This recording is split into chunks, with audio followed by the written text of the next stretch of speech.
Narcissist के साथ रहकर आइसोलेट ही हो जाते हैं, सिर्फ अपने में चले जाते हैं, तो सिर्फ प्रोडक्शन होता है कॉर्टिसोल का। जब सोशल कनेक्शन में हम होते हैं तो हमारे अंदर अलग अलग तरीके के हैप्पी हॉर्मोन्स, डोपामीन, ऑक्सीटोसिन, ये सब रिलीज होता है, लेकिन अब वो नहीं हो रहा है। आपका ये जो सिस्टम है वो इम्पेयर हो चुका है। अब आपका ब्रेन जो है ना, वो किसी भी तरीके की अटेंशन मिल जाए, वो उस चीज को क्रेव कर रहा है। आपको वैलिडेशन की जरूरत है, आपको अप्रूवल्स की जरूरत है। अब आप अपने अंदर के सेल्फ के डिसीजन मेकिंग नहीं कर पा रहे हैं।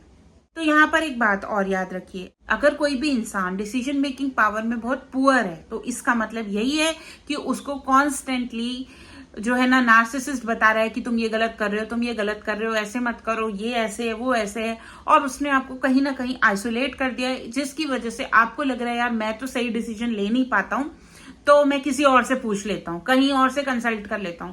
खुद पर से विश्वास आपका हट जाता है।